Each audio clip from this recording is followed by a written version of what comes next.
Hola a todos, bienvenidos a International Lab Virtual. Yo soy Marina Díaz, actual responsable de la gestión del centro, y para poner un poco de contexto, hacemos principalmente dos cosas. Una es el alojamiento de startups tecnológicas, actualmente son 18 aquí, y otra es la organización de eventos tanto presenciales como online, en este caso para hablar de las líneas Agroimpulso y Emprendedoras Digitales. Contamos con Alberto Moratiel, de Relaciones Institucionales en ENISA, y con Chema Pina, de AppKey, Hola. un colaborador habitual nuestro. Y nada, agradeceros la participación, y el formato va a ser pregunta-respuesta y luego daremos unos minutos para que los asistentes podáis resolver cualquier duda que os surja. Así que, pues eso, bienvenidos Alberto y Chema. Gracias, Marina. Comenzamos con Alberto, como os he dicho, Relaciones Institucionales en ENISA. Y cuéntanos, para empezar, qué es ENISA. Y ya sobre eso vamos.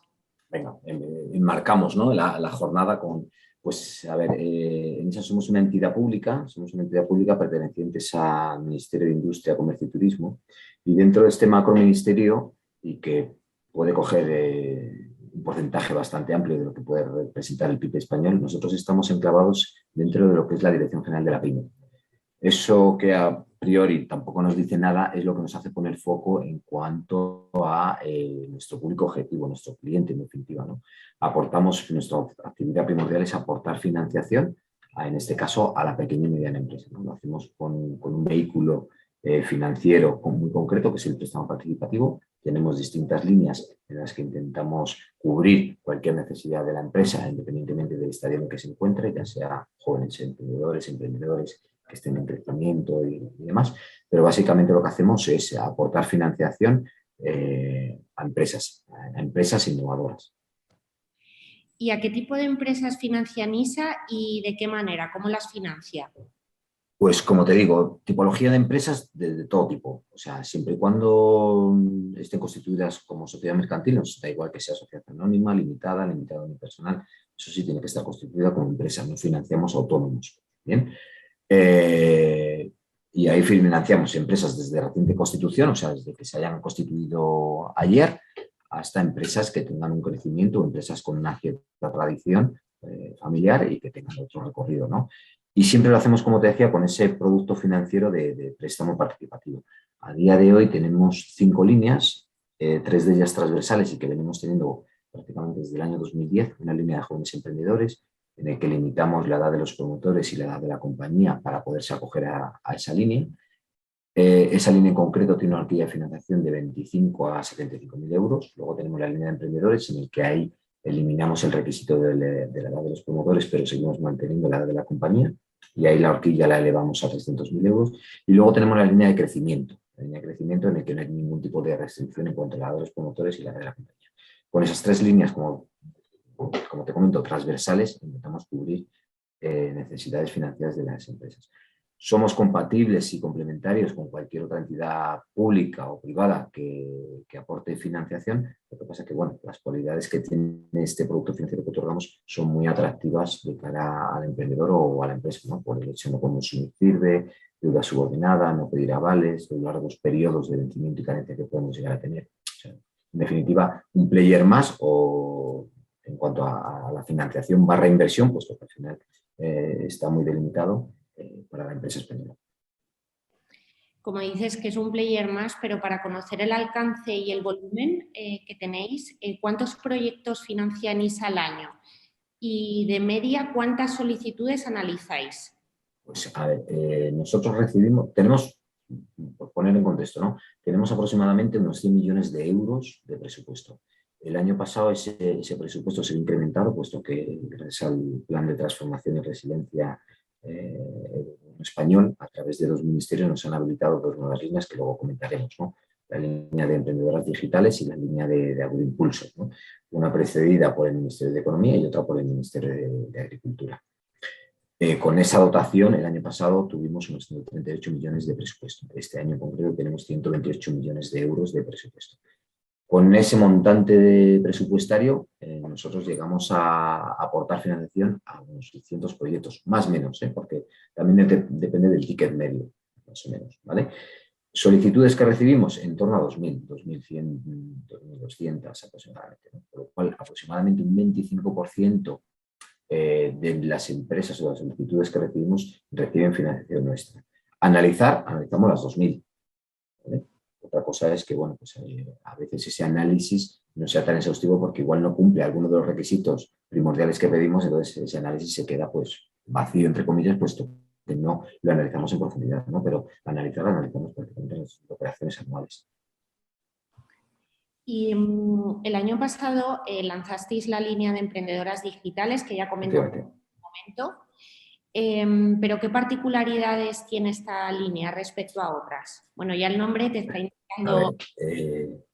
Estas dos líneas que he comentado, tanto la de Agroimpulso, que por si acaso me preguntas luego, o esta de emprendedoras digitales, son líneas verticales, como veis. O sea, nosotros siempre trabajamos con estas líneas transversales, independientemente del sector, del género, de la tipología de empresa y demás, pero son transversales. Y adicionalmente a estas tres líneas transversales tenemos estas dos líneas verticales que comentamos, ¿no?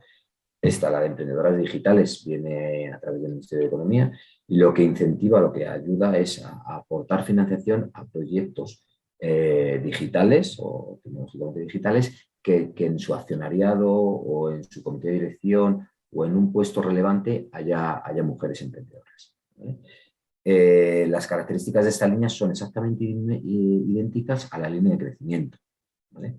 ¿Qué características aportamos o qué beneficios aportamos con esta nueva línea? Pues bueno, más allá de poner el foco en un sector concreto, no sector, sino en un determinado género, que son las mujeres, el aumentar presupuestariamente la dotación a este tipo de empresas, básicamente, ¿vale? Al igual que con la línea de Agroimpulso, ¿no? Aquí va focalizada a empresas que estén dentro de lo que es la cadena de valor del sector agroalimentario, ¿vale? También tienen que ser proyectos digitales, ¿no? Lo que intentamos con esta línea es impulsar la digitalización en un sector primario o en un sector agroalimentario, no tiene por qué ser solo agrario, ¿no? Y sobre todo, una información de interés práctica para que la gente lo sepa. ¿Cuáles son los plazos que hay que tener en cuenta a la hora de cursar estas solicitudes? Me acuerdo que cuando vimos la línea de emprendedoras digitales, fue una de las preguntas que más hacían para saber un poco a qué atenerse y ellos mismos ajustarse sus timing. Sí. Sí, comentar que no he dicho anteriormente, una de las características que tiene la financiación de NISA es que no va bajo convocatoria, es decir, no abrimos convocatoria en una fecha concreta y la cerramos en otra fecha y analizamos los proyectos que nos llegan en ese periodo, en ese intervalo de periodo, ¿no?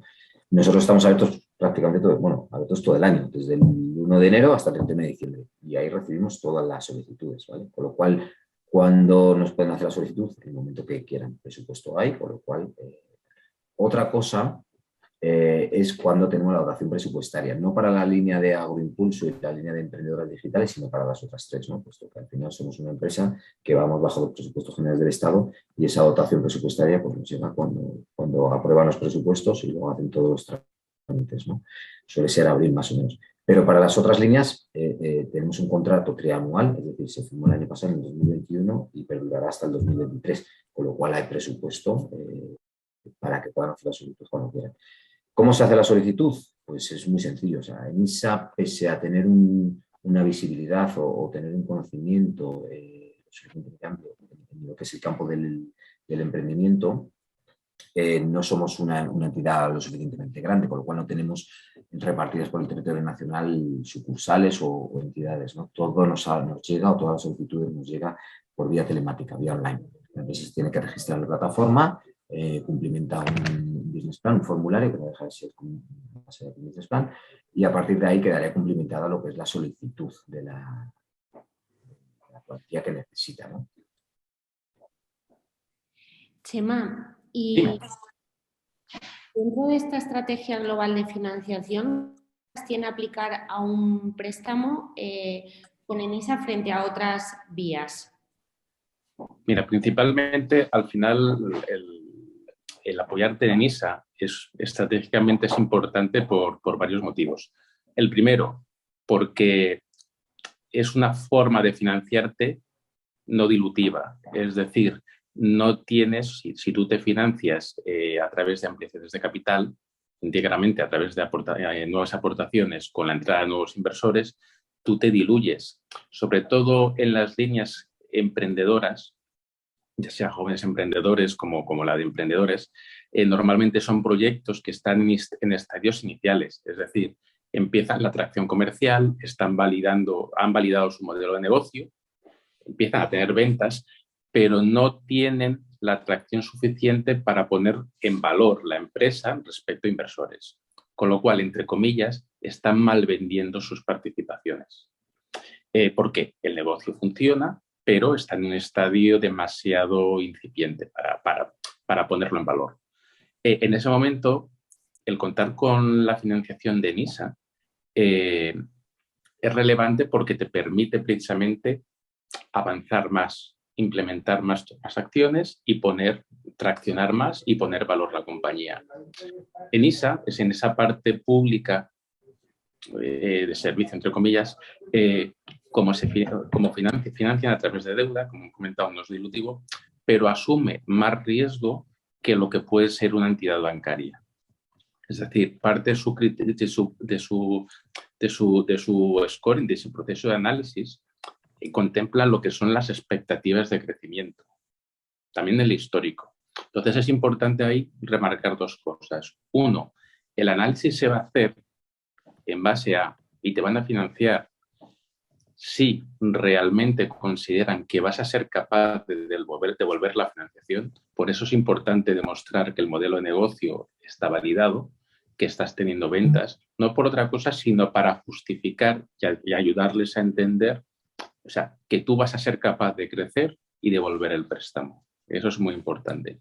Y volviendo a tu pregunta, es esto, es decir, oye, sobre todo asumen un espacio que el sector privado, ya sea a través de inversión o ya sea a través de deuda, como puede ser financiación bancaria, no contempla. Además, hay otras cosas que son importantes. Es en ese esto, ¿cómo financian? O sea, al otorgar carencia, ¿vale? Lo que te están permitiendo es que sea con la propia actividad, o sea, es decir, con el retorno de lo que has hecho con los recursos que te están financiando, que devuelvas la financiación. Normalmente, el darte carencia, bajo el punto de vista de análisis de riesgo, implica asumir más riesgo, porque van a empezar a devolverte más tarde, ¿vale? Con lo cual, vuelvo a incidir, o sea, te están dando financiación, te están ayudando a financiar la empresa, ¿vale? En unas condiciones que empresas privadas, ya sea bancos o ya sea inversores, en unas condiciones no están dispuestos a asumir. Aunque has comentado ya algún aspecto que hay que tener en cuenta, pero coméntanos, o sea, para que la solicitud se curse con éxito en base a tu experiencia. Ahí sobre todo hay que tener en mente tres aspectos. Uno, lo que he comentado, te van a financiar si tú eres capaz de convencer de que vas a ser capaz de devolver la financiación. Esto implícitamente te está diciendo que tienes que tener un negocio validado y tienes que tener un cierto histórico. O sea, es decir, empresas que están recién constituidas hace, por ejemplo, 2 o 3 meses, no quiere decir que no sean proyectos financiables por ellos, sino que quizás tienen que esperar un tiempo a coger una mínima atracción para realmente conseguir esta financiación.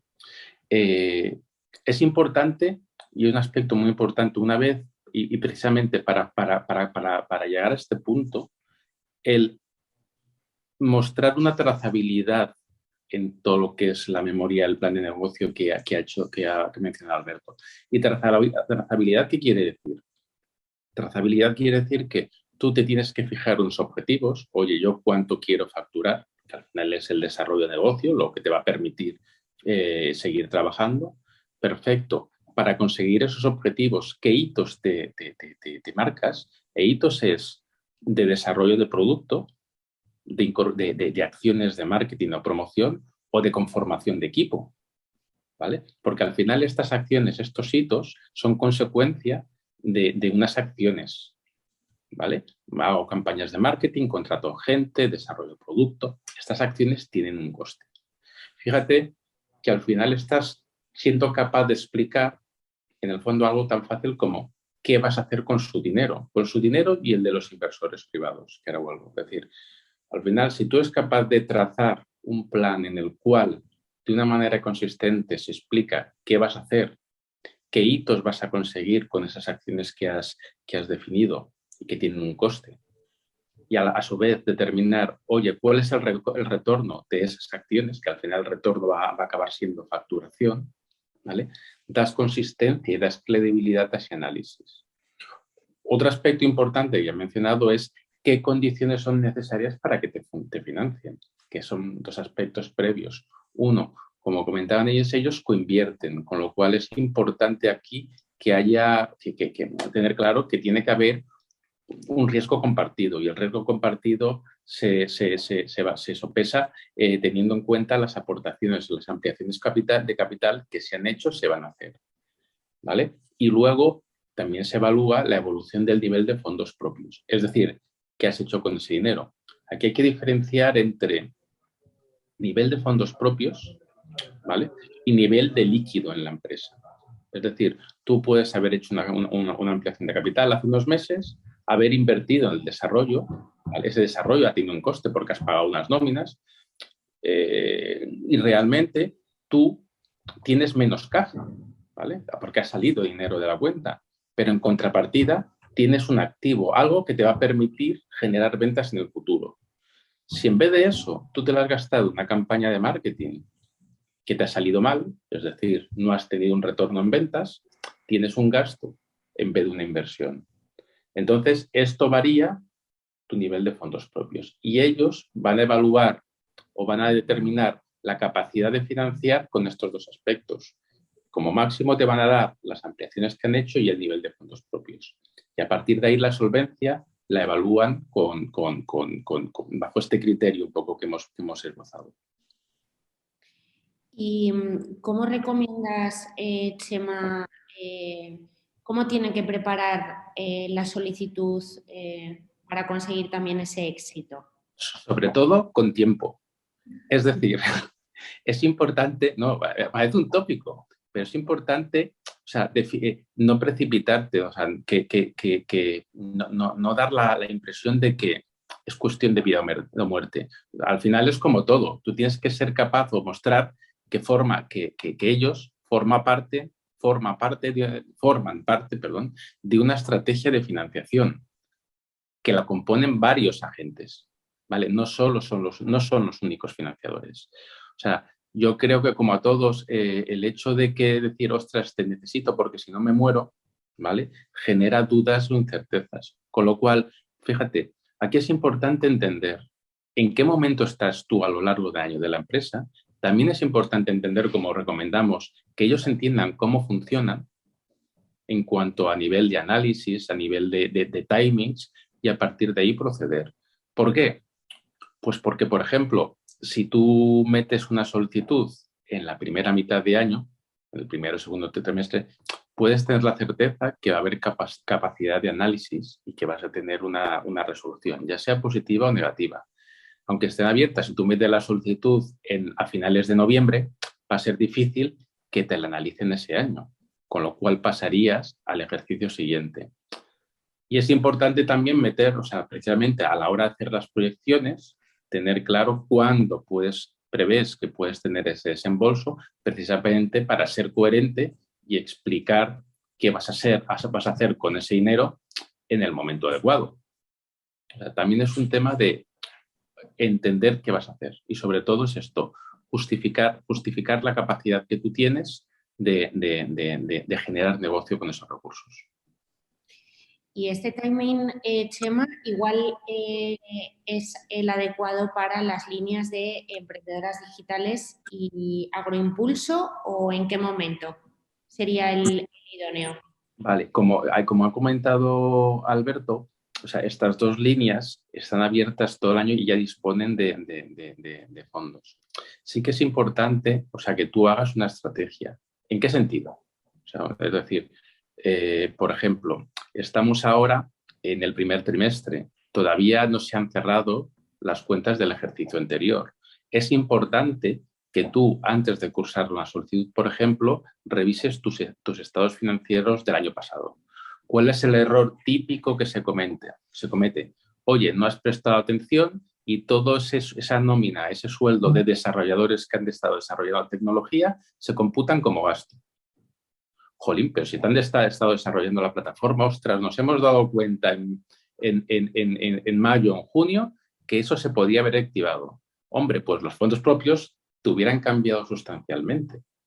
Entonces, por eso decía el hacerlo con tiempo, el definir cómo tiene que, digamos, cuál es el cierre y en base a ello, cómo tener claro qué acciones vas a implementar es relevante. Otro ejemplo, mira, es que yo he estado desarrollando ese producto, voy a empezar a comercializar, pero voy a empezar dentro de 2 meses. Pues es conveniente quizás esperarte. ¿Por qué? Porque el proceso de análisis que no hemos comentado, pues al final acaba llevando entre 2 o 3 meses, entre que cursas las solicitudes, hay un primer análisis en admisiones y otro en operaciones. Entonces, decir, oye, a ti te interesa que el analista evalúe tu proyecto cuando ya tienes actividad comercial, precisamente por eso, porque en el análisis es mucho más solvente una propuesta en el cual tú estás diciendo, yo ya estoy vendiendo, que tú digas que vas a vender. Y seguramente, a efectos de cuando dispones los fondos, no te va a cambiar mucho en esta etapa del año. Otro momento, por ejemplo, es decir, ostras, entre meter la solicitud en julio o meterla en septiembre, bueno, antes o después de verano, pues a lo mejor sí que cambia, porque la acumulación de proyectos es tal que se retrasan todo el proceso. Entonces, eso es muy importante a la hora, precisamente toda esta parte es muy importante a la hora de acometer o gestionar una solicitud. Y desde AppKey, ¿qué valor aportáis a este tipo de empresas que quieren solicitar la financiación y que por ellos mismos, pues bueno, pueden presentar la solicitud, pero ¿qué aportáis vosotros desde AppKey? O sea, básicamente lo que aportamos es tiempo. Es decir, muchas veces planteamos, o sea, que cualquier emprendedor, que evidentemente para ser emprendedor tiene que conocer su negocio, podría gestionar la solicitud. Sí. ¿Qué le aportas tú? O sea, nosotros hacemos una reflexión, por ejemplo, en nuestro modelo de negocio que trabajamos a éxito, con lo cual hay una alineación de intereses entre lo que queremos hacer nosotros, nuestro beneficio y el beneficio del emprendedor. Nos tenemos que creer que el proyecto es financiable.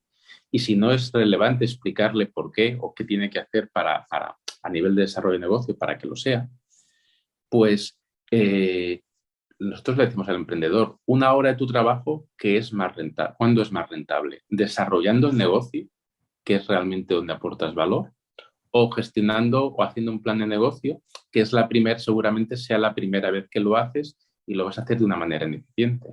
Al final nosotros tenemos un grado de especialización, pero básicamente por entender qué requerimiento se tiene para descartar o no, que lo que te hace es ganar tiempo. Claro, es que tú puedes tener una empresa, una startup que sea completamente rentable, pero por presentar una solicitud de manera defectuosa o por no saber exactamente el momento en el que presentarla, que no existe validación aún en el mercado o cualquier cosa, aunque sea rentable, aunque sea susceptible de recibir financiación, si te equivocas, no puedes. Entonces, o sobre todo es por nivel de tipo, y no, Alberto, o sea, que aquí es importante entender, o sea, el hecho de decir, hombre, espérate unos meses. Grandes discusiones con clientes han sido, oye, espérate 2 meses, porque muchas veces ellos dicen, no, es que quiero el rápido, cuando realmente lo interesante es en qué punto tú puedes maximizar los ingresos que vas a obtener a través de la financiación. Oye, pues si tú dices, en igualdad de condiciones, por ejemplo, al revés, si tú te esperas 1 mes y una empresa que la has constituido, imagínate, en el 21, en vez de presentarlo en noviembre, lo acabas presentando en enero o febrero, tienes un año más de histórico, pues seguramente serás capaz, aunque sean 2 meses, pero tendrás un cierre del ejercicio, mostrarás una evolución en este año respecto al año anterior, con lo cual son aspectos, son matices que al final se tienen en cuenta, porque hay que recordar que el proceso de evaluación por parte de ellos es, por una parte, toda la parte económica financiera, pero evidentemente en procesos que no tienen esa atracción, lo que se va a evaluar son múltiples aspectos. Y si tú vas sacando mejores puntuaciones en pequeñas cositas, la suma es lo que te va a dar mayor probabilidad de éxito.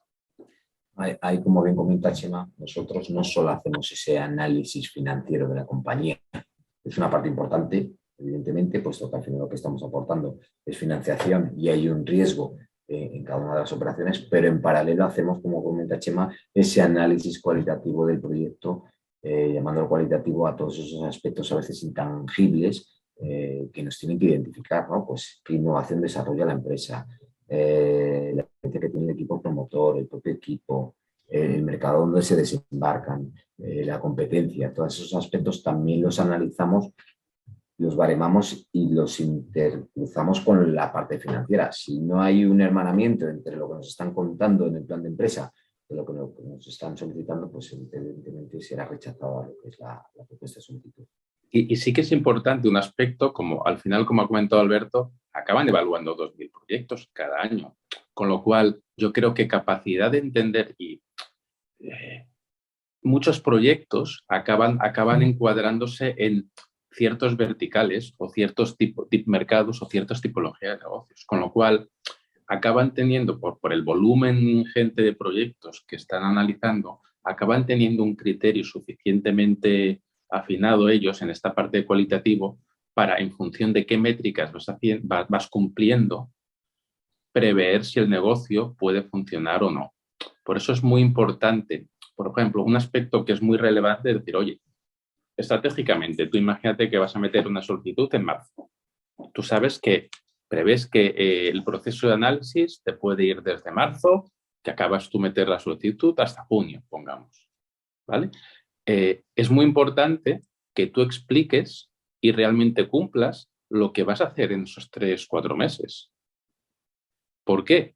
Porque si tú a día de hoy dices, voy a hacer esto, y luego resulta que cuando analice el proyecto lo hayas hecho, vas a generar esa confianza a la hora de que se crean, por decirlo de alguna forma, lo que vas a hacer en los próximos 18 meses.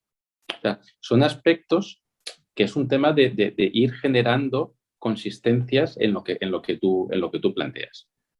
Y son aspectos que son muy, muy importantes. Al final también todos esos aspectos nosotros los vemos desde el punto de vista de que es una financiación de riesgo, con lo cual no podemos basar solo ese análisis en la parte financiera, en esas métricas que nos aporten. O sea, tenemos que basar ese análisis en otros aspectos que nos den esa visión de cara al menos a ese vencimiento de la propia operación, ¿no? El hecho de no solicitar avales ni garantías nos hacen hacer esa disección en cuanto al estudio, ¿no? de la operación. Si solo miráramos la parte financiera, pues al final seríamos un banco más y exigiríamos por contra pues esos avales o esas garantías para contrarrestar el riesgo, ¿no? Muy interesante, pues no sé si queréis comentar algo más. Sí, yo ahí sí que creo un poco en remarcando lo que hemos dicho, es decir, remarcar que ahora, por ejemplo, es un buen momento, o sea, el primero y segundo trimestre del año es un buen momento para precisamente cursar la solicitud. Y tiene que ser que forme parte de lo que quieres hacer. O sea, tampoco tiene sentido intentar forzar meter una solicitud antes de tiempo por el hecho que sea el primero o el segundo trimestre, cuando va a ir en contra tuya. Entonces, ahí sí que nosotros brindamos muchas veces desde el lado de consultoría. Incluso luego, Alberto, cuando en las charlas que tiene no tenéis sede en toda España, pero casi, porque estáis... Tenemos buenos embajadores como tú, Chema, en ese sentido. O sea, que bueno. Estamos cubiertos. Y vosotros mismos que no paráis, ahora menos, pero que no paráis, ya sea online Pero el tener una orientación de cuándo es el momento, o sea, hablando con Alberto, por ejemplo, te va a dar un esquema de decir, oye, es un proyecto que puede ser financiable, no puede ser financiable, vienen estas condiciones, estas líneas, y es importante entenderlo. Entonces, es un buen momento ahora, ¿vale? Pero hay que priorizar queremos el maximizar y buscar el equilibrio en el maximizar cuándo puedes conseguir más recursos a cuándo es el momento y cuándo es el momento adecuado para meter la solicitud. A partir de ahí, un aspecto importante que nos ha mencionado y pues es relevante, o sea, ellos te pueden analizar por ejemplo, porque hay empresas que nos dicen, hombre, voy a formalizar la ronda dentro de 2 meses, tengo ya las aportaciones hechas, pero nos falta cerrar el pacto socios para ir a escriturar. No te esperes, porque realmente ellos van a evaluar el proyecto como si estuviera la operación formalizada. Eso sí, un hipotético desembolso, si en el hipotético que se ha aprobado, te lo van a condicionar a que presentes aquel hito de ampliación de capital que has dicho que ibas a hacer. Pero precisamente, precisamente si de esta forma tú me haces una solicitud en mayo o en abril en vez de en septiembre, ¿vale? Vas a maximizar o vas a optimizar todos los plazos en cuanto a análisis.